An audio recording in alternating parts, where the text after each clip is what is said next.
नाज़रीन, programme behind the news में मां आहियां जो मेज़बान शकील सुमरो। IMF जो एक वधिक शर्त जेको आहे उहो पूरो कयो वियो आहे, जंहिंखां पोइ स्टेट बैंक जो चवणु आहे त व्याज जी जेका शरह आहे उन में 1% वधिक इज़ाफ़ो कयो वियो आहे ऐं अहिड़ी सूरताल खां पोइ जेके IMF जूं ॻरियूं शर्तूं आहिनि, महांगाई अञा वधीक तेज़ थींदी ऐं आम ग़रीब माण्हुनि जो जेको आहे उहो अॻु में ई जीअण जंजाल बणियल आहे ऐं आम ख़ल्क़ जेको आहे उन जे लाइ महांगाई जो हिकु दफ़ो ॿीहर तूफ़ान जेको आहे उहो ईंदो जॾहिं IMF जूं समूरियूं शर्तूं पूरियूं थींदियूं, स्टाफ मुआहिदो थींदो। ॾिसिजे त उहो स्टाफ मुआहिदो कॾहिं थिए थो। उनखां सवाइ IMF सां गॾोगॾु जेका मुल्क जी इक़्तिसादी सूरताल आहे, उनखां सवाइ पॉलिटिकल जेका सूरताल आहे उन में आम चूंडुनि जे हवाले सां दुबई में नवाज़ शरीफ़ जी आमद थियण खां पोइ आसिफ़ ज़रदारी, मरियम नवाज़, बिलावल भुट्टो ज़रदारी जेको परॾेही वज़ीर आहे ऐं ॿी क़यादत जेका मुस्लिम लीग नून ऐं पीपल्स पार्टी जूं ॿ मुख्य कोलिशन पार्टनर्स आहिनि, पार्टियूं आहिनि, उन्हनि जी क़यादत हिन वक़्तु दुबई में मौजूदु आहे ऐं उन में ग़ौर थी रहियो आहे त ईंदड़ आम चूंडूं आया उहे अक्टूबर में थींदियूं या ईंदड़ साल 2024 में थियण वञनि पियूं। इन हवाले सां जेके ॿ मेजर मुख्य पार्टियूं आहिनि उन्हनि में ॻाल्हि ॿोल हलंदड़ आहे, जो कि प्रोग्राम में पाण दुबई जे अंदरि जेके सियासतदान गॾु थिया आहिनि उन्हनि ते बि ॻाल्हाईंदासूं। असांखे प्रोग्राम में जॉइन कयो आहे प्रोफेसर मुश्ताक मीरानी साहब, पाण सीनियर तज़िये निगार आहिनि। इकोनॉमिकल जेका सूरताल आहे उन ते बि मीरानी साहब जी नज़र हूंदी आहे। मीरानी साहब, तव्हांखे प्रोग्राम में असां भलीकार चऊं था। IMF जा जेके मामला आहिनि उनमें हिकु वधीक शर्त जेका आहे उहा ॿी बि क़बूल कई वई आहे ऐं उनखां बाद चयो पियो वञे त व्याज जी शरह में 1% इज़ाफ़ो कयो वेंदो। कीअं ॾिसो था IMF जूं जेके ॻरियूं शर्तूं आहिनि, पर अञा ताईं जेको स्टाफ मुआहिदो आहे उहो सेटल न थी सघियो आहे। तव्हां कीअं था ॾिसो त ईंदड़ कुझु ॾींहंनि में उहो स्टाफ मुआहिदो थी वेंदो? जेकॾहिं मुआहिदो थी वञे थो त मुल्क जे अंदरि महांगाई जी सूरताल छा हूंदी? ऐं ज़ाहिरी तौर ते असांखे हुकूमत जे ख़िलाफ़ तनक़ीद जो तमामु हमालिया जेॾो डॉक्यूमेंट्स मौजूदु आहिनि जो असां करे सघिया थो, पर मसइलो सिर्फ़ु इहो आहे त जेके हुकुमरान आहिनि, जेके फ़ैसिलो था कनि, उहे इंतिहाई गैर संजीदा आहिनि। सभ खां जेको वॾो इशू इहो ई आहे। जेकॾहिं उहे संजीदा हुजंदा त अहिड़ी सूरत हाल में शयूं न थियंदा। तव्हां नेट ते वञो, सभिनी खे ख़बर आहे त IMF जा जेके प्रोग्राम आहे, IMF वरी तव्हांजे ॾिसंदड़नि खे ॿुधाईंदो UNO जो अदारो आहे, कंहिं ॿिए मुल्क जो कोन्हे को। ऐं उनजो तरीक़ेकार कीअं हू लोन ॾींदो आहे, उन ते इंट्रस्ट केतिरो वठंदो आहे ऐं कहिड़ियूं कहिड़ियूं जेके आहिनि सो रिफॉर्म्स इकोनॉमिक्स में अचणु घुरिजनि उहे बि प्रिस्क्राइब कंदो आहे।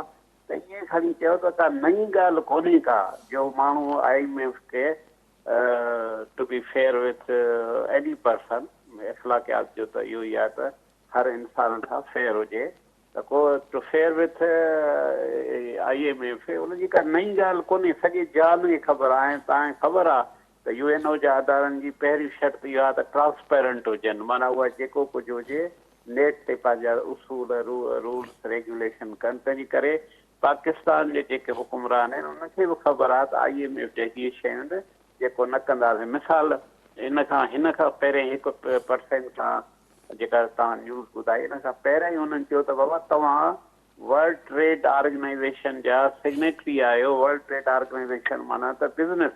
ईअं न त पाकिस्तान पंहिंजूं शयूं ॿियनि मुल्कनि खे खपाए ऐं ॿिया मुल्क जेकॾहिं हिते खपाए त उन ते तव्हां बैन हणो। इन जे करे जेको लास्ट शहबाज़ शरीफ़ जी डिस्कशन थी, इहो मैनेजिंग डायरेक्टर IMF जो, हुन चयो त हाणे असां free flow of the import कयूं था। पहिरियों त चवंदा त असां इम्पोर्ट खे घटि था कयूं, हिनखे इहो रिस्ट्रिक्शन था कयूं ऐं IMF जेको इम्पोर्ट बिल घटि थींदो ऐं फॉरेन एक्सचेंज जेका ट्रेड डेफिसिट आहे उहा घटि थींदी। वॾा वॾा क्लेम पिया कनि, पर उहो टेनेबल न हुयो ऐं नतीजे में उन्हनि खे इहा पाकिस्तान वापसि कयो।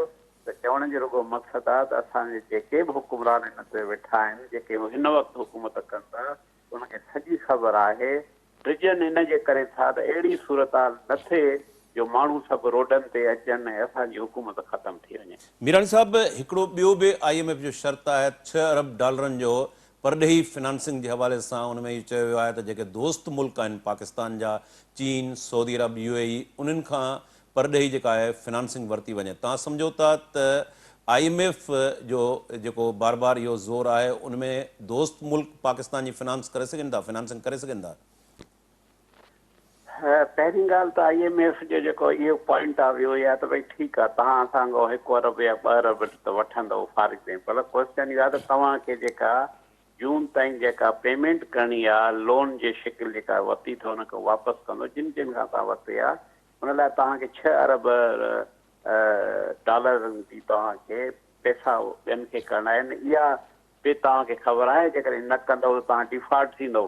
तंहिंजे करे हुननि जी IMF जी सुठी सलाह आहे, पोइ इन जे करे तव्हां दोस्त मुल्कनि खां गारंटी वठो त असां बि ॾींदासीं, हू बि ॾियनि था, त तव्हां इहो जून ताईं जेको पंहिंजूं शयुनि खे क्लियर कयो। That's main issue.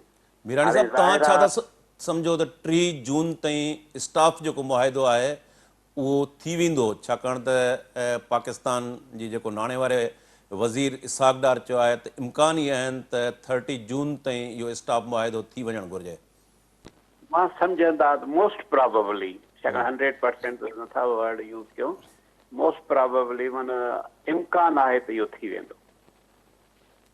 मुआहिदो थियण खां पोइ मुल्क जी ख़ासि तौर ते इन्फ्लेशन जे हवाले सां, महांगाई जे हवाले सां सूरत हाल कहिड़ी बीहंदी? हाणे ॾिसो शकील, हिकिड़ो $1 बिलियन क्वेश्चन आहे, 1 मिलियन बि न, $1 बिलियन आहे। त हीअ हुकूमत जे मां पहिरें ई चई त संजीदा न आहे, न रुगो सियासत में संजीदा आहे, न वरी को इक़्तिसादियात में संजीदा आहे, न को मुल्क में अमन अमान लाइ संजीदा आहे। हीअ पंहिंजो सिंधीअ में चयो न कमु टपायो, त हीअ जेका हुकूमत आई आहे PDM जी, उहा कमु टपा हुआ था। भई हीअ त वक़्तु गुज़रे पोइ ॾिसंदासीं, हीअ वक़्तु गुज़रे पोइ ॾिसंदासीं। जेकॾहिं अहिड़े क़िस्म जा संजीदा हुजनि हा त घणो वक़्तु अॻु में एग्रीकल्चर इंडस्ट्रीअ में अहिड़ियूं पॉलिसीज़ ठाहिनि, हिननि खे साल थी वियो आहे, साल खां बि मथे थी वियो आहे, त उहो ॾिसंदे नज़र अचनि हा। पर हुननि अहिड़ी का इनिशिएटिव न वरितो। वॾी जेका ॾुख जी ॻाल्हि आहे, जंहिंमें असां तव्हां सभु पीड़ ॾियूं था, त हीअ साल खां वधीक जेको हीअ हुकूमत में आया त का संजीदा शयूं न कयूं अनफॉर्चुनेटली। तॾहिं चयो न त हिननि जे ख़िलाफ़ तमामु घणी तनक़ीद थी सघे थी, जाइज़ तनक़ीद आहे, ऐं एविडेंस आहे, इंपेरिकल एविडेंस आहे, ऐं अंग अखर सॼो कुझु आहिनि, संजीदा ई न आहिनि अनफॉर्चुनेटली। मीरानी साहब, PDM हुकूमत जा जेके अहम सियासतदान आहिनि ॿिनि पार्टियुनि जा, मुस्लिम लीग नून ऐं पीपल्स पार्टी, उन जी क़यादत हिन वक़्तु दुबई जे अंदरि मौजूदु आहे। नवाज़ शरीफ़ ऐं आसिफ ज़रदारी जी मुलाक़ात थी आहे, उनखां बाद में बिलावल भुट्टो, आसिफ ज़रदारी जी मरियम नवाज़ सां बि मुलाक़ात थी आहे। इम्कान इहे आहिनि त वज़ीर अज़म शहबाज़ शरीफ़ बि इन मुलाक़ात में शिरकत कंदो, ऐं इन मुलाक़ात जे हवाले सां ज़रियनि जो इहो चवणु आहे त ईंदड़ सेटअप जे हवाले सां, उहो निगरान सेटअप कहिड़ो थींदो, ईंदड़ जेके चूंडूं आहिनि आया उहे अक्टूबर में कराइणु खपनि या ईंदड़ साल कराइणु खपनि? कीअं ॾिसो था दुबई में जेके ही सीनियर सियासतदान सभु गॾिया आहिनि? शकील, पंहिंजी जेका गुफ़्तगू थी उन खां पोइ आइन बिल्कुलु मुंहिंजे हुजे के मीरा त ॿुधाए, आइन जो किताब मूं वटि साम्हूं आहे, उन में आर्टिकल आहे 5, उन में लिखियलु आहे त loyalty to state and obedience to constitution and law. त माना तव्हांजी वफ़ादारी रियासत सां हुजे ऐं तव्हांजी जेका ओबीडियंस हुजे उहो कानून ऐं आइन जे हुते। हाणे इन ई आर्टिकल 5 में लिखियलु आहे त ही जेकी बि भाई पॉलिटिशियन आहिनि, भॼी छो था वञनि दुबई? छो कि हिते कोन था ॻाल्हाए सघनि छा? एॾी वॾी ॻाल्हि आहे त आइन में सभु कुझु लिखियलु आहे।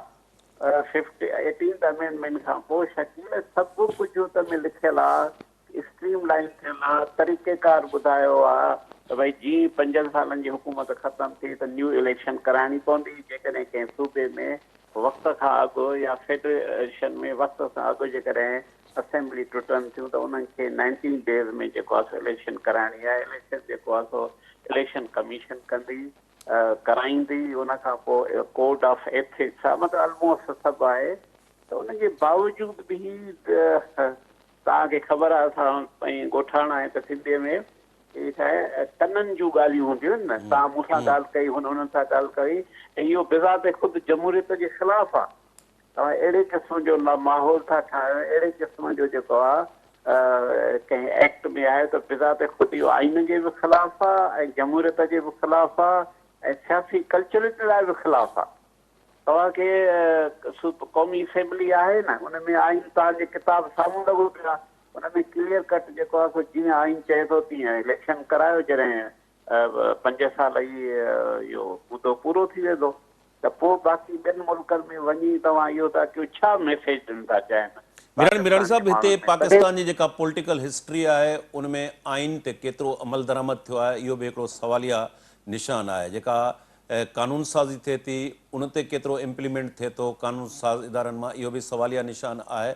इन सॼे सवालिया निशान जेको हिस्ट्री में तव्हांखे कीअं थो लॻे त अक्टूबर में इलेक्शनूं आम चूंडूं थियण वञनि पियूं, को नओं सेटअप ईंदो, चूंडूं जेके आहिनि उहे 1 साल जे लाइ मुलतवी बि थी सघनि थियूं?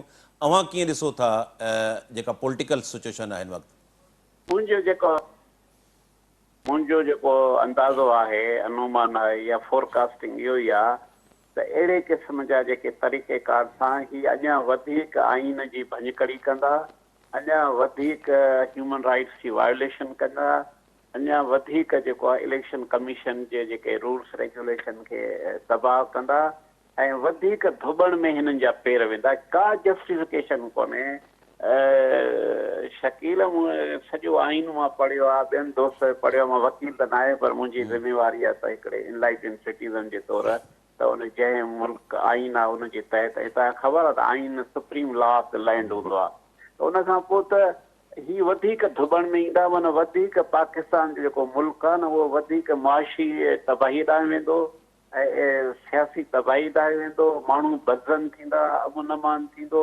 अञा जेको थोरो घणो एतबार आहे नंढनि वॾनि शयुनि में, नंढे कानूननि में, उहो एतबार बि खजी वेंदो। तंहिंजे करे मुंहिंजी सलाह मुंहिंजी जेका इहा आहे त भई महिरबानी करे आइन में जेको कुझु लिखियलु आहे उन ते तव्हां अमल कयो ऐं मुल्क खे जे शयुनि खे तव्हां बचायो। बिल्कुलु बिल्कुलु, आइन कॉन्स्टिट्यूशन ते अमल थियणु खपे ऐं आइन ते अमल न थियण जे करे हिन वक़्त ताईं जा जेके मामला आहिनि, पॉलिटिकल हुजनि, इकोनॉमिकल हुजनि या परॾेही पॉलिसी जा, उहे इंतिहाई जेको आहे उहो हिकिड़ी मुश्किल सूरताल फेज़ में दाख़िल थी चुका आहिनि। तंहिं करे हर सूरत में कॉन्स्टिट्यूशन ते अमल थियणु खपे।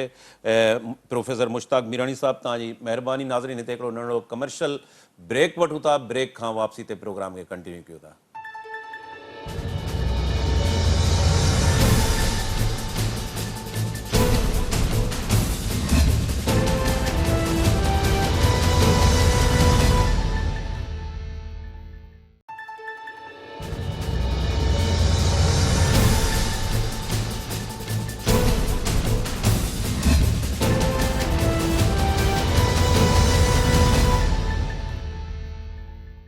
वेलकम बैक नाज़रीन। प्रोग्राम जे ॿिए हिस्से में पाण आलमी सियासत के हवाले से ॻाल्हाईंदासूं, ख़ासि तौर ते भारतीय वज़ीर आज़म मोदी जो जेको नरेंद्र मोदी जो अमेरिका जो दौरो हुयो, उन खां बाद में अमेरिका ऐं पाकिस्तान, अमेरिका ऐं हिंदुस्तान तरफ़ां जेको गॾियल पधरनामो जारी कयो वियो जंहिं ते पाकिस्तान जी परॾेही वज़ारत तरफ़ां सख़्तु रद्दअमल बि अची चुको आहे। उनखां सवाइ पाण रशिया में जेको रूसी प्रेसिडेंट आहे प्यूटन के ख़िलाफ़ जेका वैगनर बग़ावत आहे, जेका बज़ाहिर जेतोणीक नाकाम थी चुकी आहे ऐं हिन वक़्तु जेको वैगनर जो चीफ आहे उहो बेलारूस पहुतल आहे, उन ते पे उन वैगनर बग़ावत ते पाण ॻाल्हाईंदासूं। पाण खे प्रोग्राम में जॉइन कियो आहे GR बलोच साहब, पाण एक्स एम्बेसडर अगूणा सफ़ारतकार आहिनि, ऐं उनखां सवाइ सीनियर तजिए निगार बदर समेजो साहब असांखे स्काइप ते जॉइन कियो आहे। ॿिन्ही महिमाननि खे भलीकार चऊं था।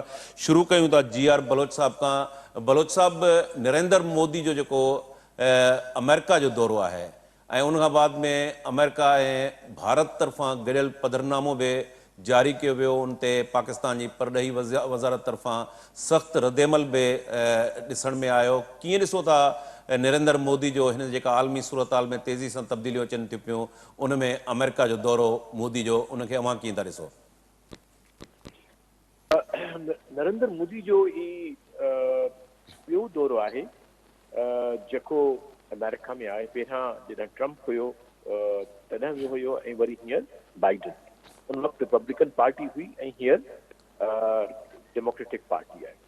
लेकिन असां ॾिसूं त गरमजोशी का घटि कोन थी आहे, कोऑपरेशन को घटि कोन थियो आहे ऐं बल्कि वधियो आहे। जेकॾहिं असां पधरनामे खे ॾिसूं त इहो पधरनामो जेको पहिरियों थियो उन खां बि वधीक ख़तरनाक आहे पाकिस्तान जे हवाले सां। त मुंहिंजे ख़्याल असांखे हिन विज़िट खे 3 लेवल ते ॾिसणो आहे, हिकु आलमी लेवल ते, ॿियो रीजनल पॉलिटिक्स जे लेवल ते, ऐं टियों बायलैटरल मतिलबु इंडिया ऐं अमेरिका जे मुतालिक़, साउथ एशिया जे मुतालिक़, साउथ वेस्ट एशिया जे मुतालिक़ जे नज़र सां, ऐं ॿियो ग्लोबल तरीक़े सां।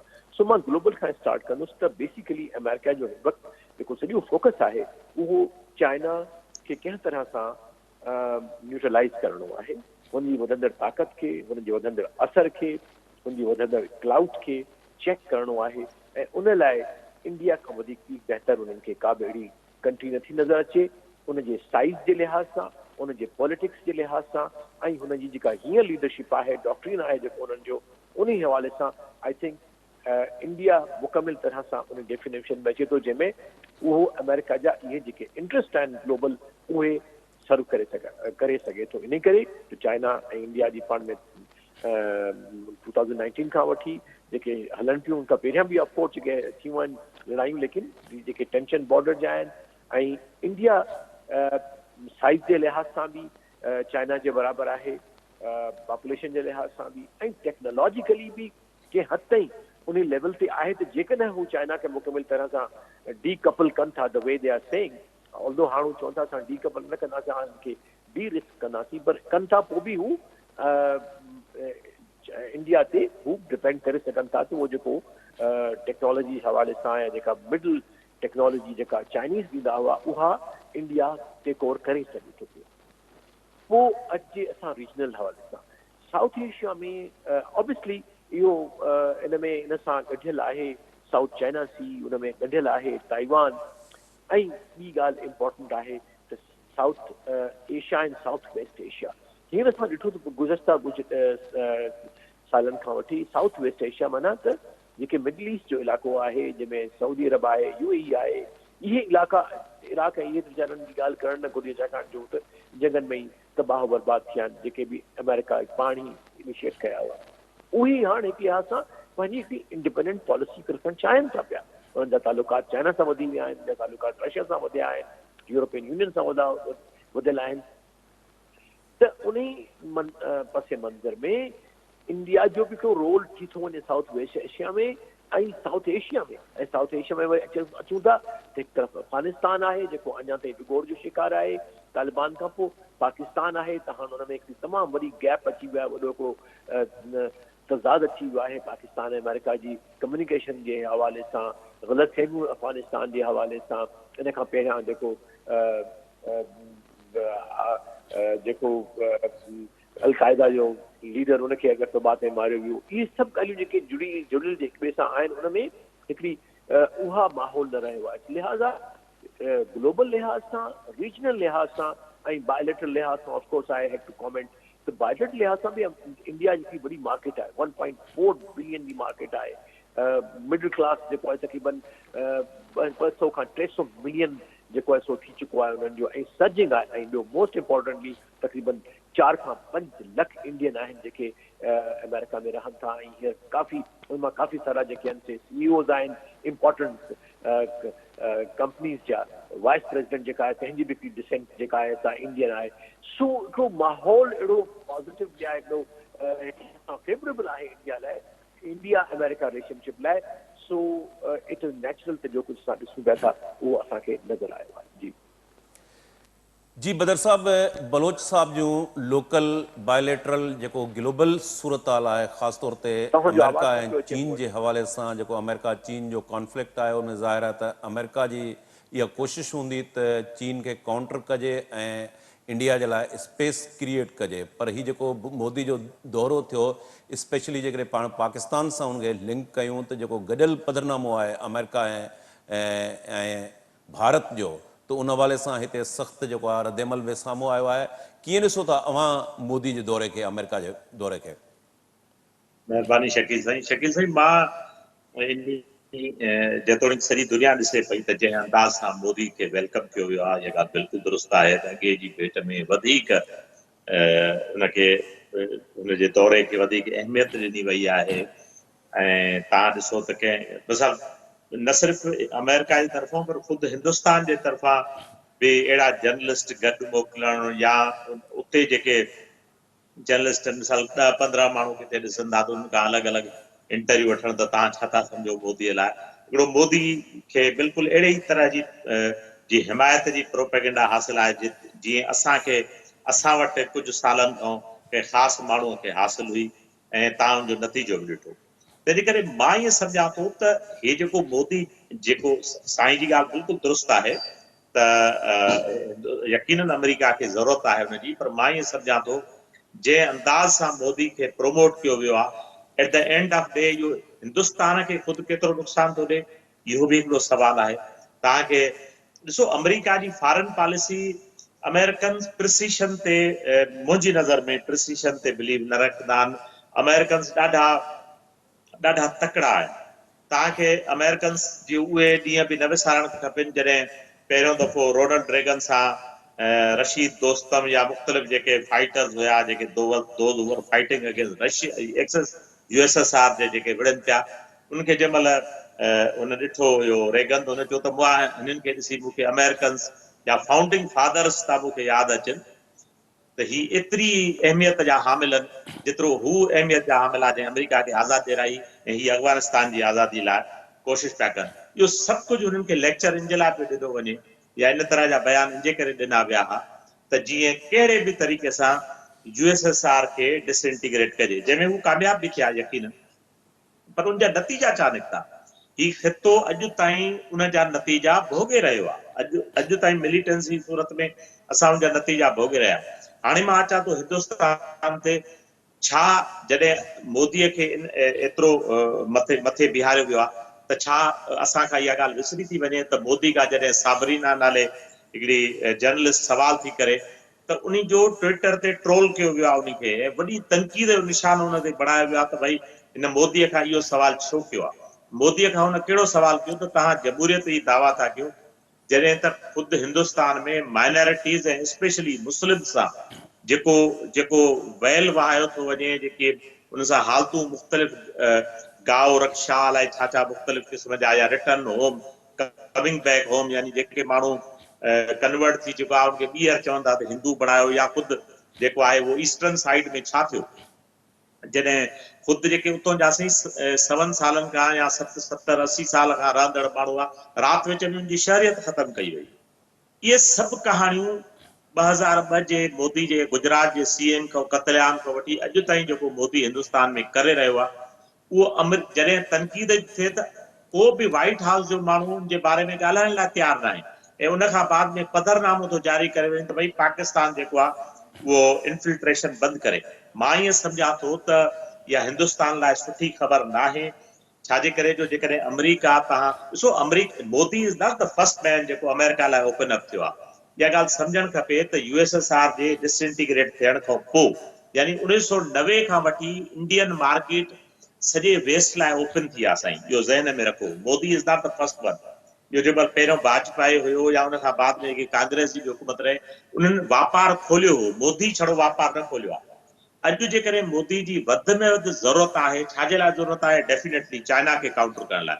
मां ईअं सम्झां थो त चाइना जे अंदाज़ जी पॉलिटिक्स करे पियो उन सां हे जेके रक्शे वारा टर्न्स आहिनि रक्शे वारा गोतू हणंदा आहिनि ॿाहिरि निकिरण लाइ मोटरसाइकिल वारा हणंदा आहिनि हे उन अंदाज़ जी डिप्लोमेसी अमेरिका करे पियो ऐं इंडिया उन में शामिल पियो थिए।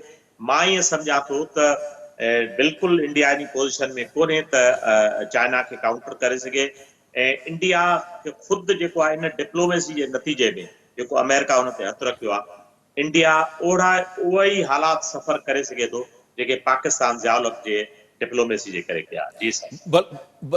बलोच साहब पाण जेकॾहिं अमेरिकन डिप्लोमेसी जी ॻाल्हि कयूं त हिन वक़्तु जीअं तव्हां चयो त अमेरिका ऐं चाइना जे अंदरि जेको कॉन्फ्लिक्ट आहे ज़ाहिर आहे त अमेरिका चाहींदो त उन चाइना खे काउंटर कजे उहो हिंदुस्तान सां बि ॻाल्हाईंदो ऐं ॿिया जेके अलाई मुल्क आहिनि उन में बि हुननि जी कोशिशि हूंदी।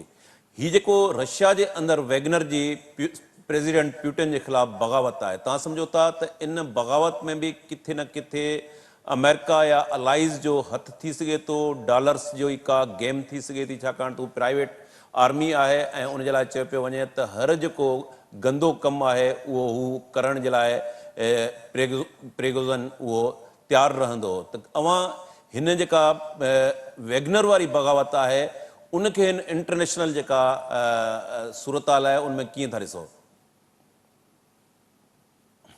रशिया जो तो ज़ाहिर है इहो ई डायरेक्टिव हूंदो त इहा का इंडिजिनस बग़ावत कान्हे का ऐं त इहा जेका असां वेस्टर्न स्पॉन्सर्ड आहे, लेकिन इनखे जेसिताईं का वेरिफिकेशन न थिए, को एविडेंस न मिले त इन ॻाल्हि खे माण्हू सपोर्ट बि कोन थो करे सघे ऐं मञी बि कोन थो सघे। ज़ाहिर है उनखे को न को बहानो खपे थो पाण खे डिफेंड करण जो, लेकिन वाज़े ॻाल्हि आहे त रशिया इन वैगनर ग्रुप खे दुनिया जे मुख़्तलिफ़ इलाक़नि में, जंहिंमें सेरेलियोन आहे, जंहिंमें माली आहे, सीरिया आहे, ख़ासि तरह सां उते इस्तेमालु कयो आहे एज ए प्राइवेट मलेशिया। उहे अहिड़ा कम कराया त जेके आम जेके आर्मी वारा हूंदा आहिनि न कंदा आहिनि, जंहिंमें ज़ुल्म बि शामिल आहिनि, जंहिंमें एक्स्ट्रा जुडिशियल किलिंग बि शामिल आहिनि, तबाही बि शामिल आहे ऐं उन्हनि खे काफ़ी हिकिड़ो ब्रूटल क़िस्म जा सिपाही आहिनि। ट्रेनिंग ज़ाहिर आहे घणी आहे, तनख़्वाह वॾी आहे, इन करे मोटिवेटेड आहिनि। सो हींअर जेको हिन यूक्रेन में जेको हिनखे हिन लिखियो हुयो रैंगलर वैगनर ग्रुप खे, उनमें 40% जेके हुआ से क्रिमिनल्स हुआ, जेल मां वठी आयो, हुनखे अलाउ कयो वियो 24,000 क्रिमिनल वठी आया ऐं सो बज़ाते ख़ुदि हुन जेका कंपोजिशन आहे उहा ॿुधाए थी त इहा का अहिड़ी ऑर्गेनाइज़ फोर्स कोन्हे। इहा फोर्स कंहिं वक़्तु बि पोयां बि वञी पंहिंजे मालिकनि खे बि विढ़ी सघे थी पई। त मूंखे ईअं लॻे थो त शायदि इहा टग ऑफ वार हुई बिटवीन वैगनर जेको हेड आहे उनजी ऐं जेका यूटिन जा जेके मिनिस्ट्री ऑफ डिफेंस वारा आहिनि। मोस्ट लाइकली उहो को पैसे जो मसइलो हुयो, पैसे जो मसइलो वेस्ट खां बल्कि रशिया जेके पेंडिंग पैसा हुआ, छो जो इहे कॉन्ट्रेक्ट हिननि जा कॉन्ट्रेक्टर्स आहे बेसिकली मिलियंस ऑफ डॉलर्स में आहिनि। ऐं ऑल्सो हिनखे हिन दफ़ा हिननि ॾाढो सारो वेपन ॾेई छॾियो, जंहिंमें टैंक्स हुआ, जहाज बि हुआ, रॉकेट्स बि हुआ, आर्टिलरी।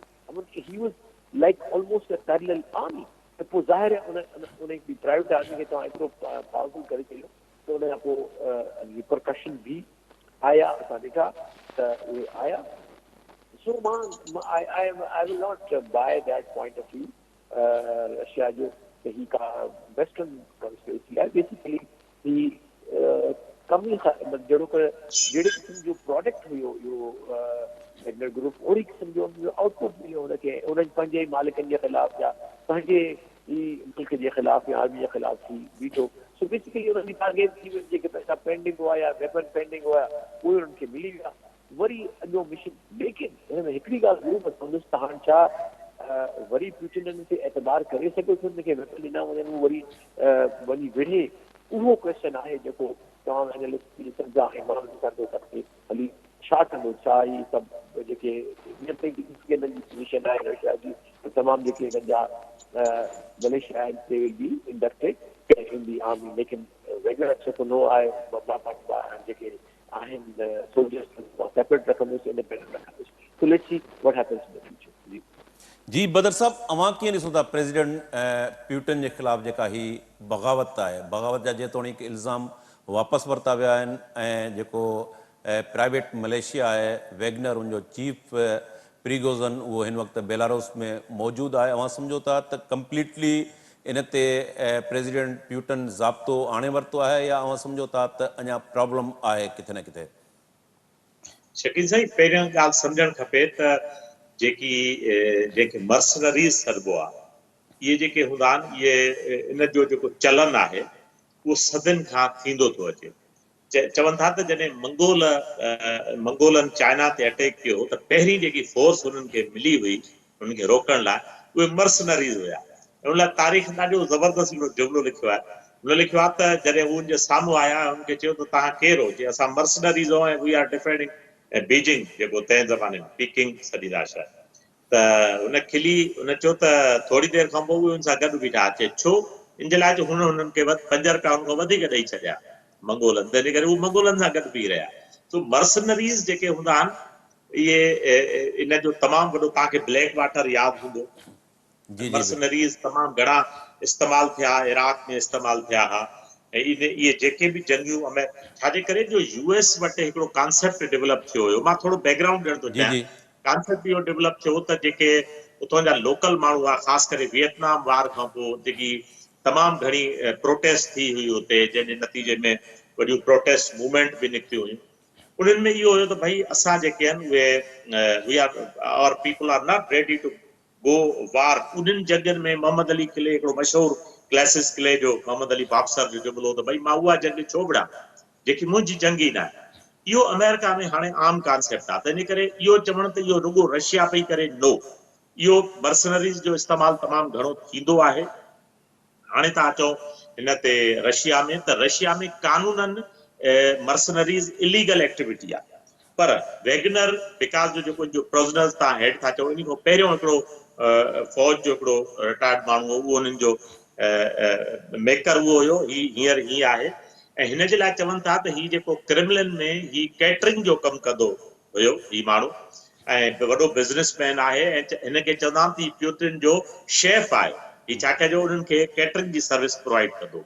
हिन इहा बिज़नेस खोली आहे, हिन जो सेंट पीटर्सबर्ग में हिन जो हेडक्वार्टर बि आहे, जिते रिक्रूट कंदा आहिनि। ऐं मोस्टली ही या त रिटायर्ड फौजी कंदा आहिनि या वरी प्रिज़नर्स, जंहिंजो साईं ज़िक्र कयो, यस, शायदि 80% चवंदा यूक्रेन में जेके विड़िया 2014 खां एक्टिव आहिनि। ही सीरिया में हुया, ही लिबिया में हुया, ही सेंट्रल एशियन जेके रिपब्लिक्स आहिनि उन में हुया, सीरिया में ही गवर्नमेंट जे ट्रूप सां गॾिजी विड़िया।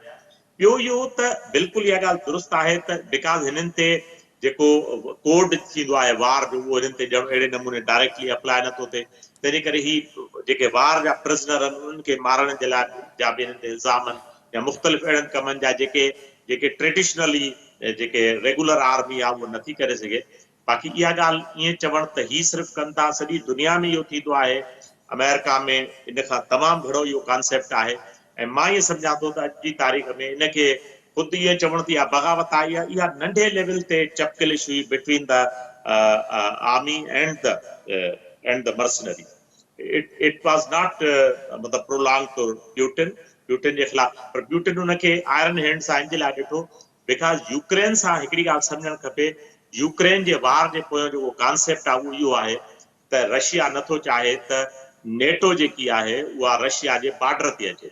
को बि वॾो मुल्क ईअं न चाहींदो आहे त हुनजे बॉर्डर ते जेके आहिनि उहे होस्टाइल फोर्सिस हुजनि।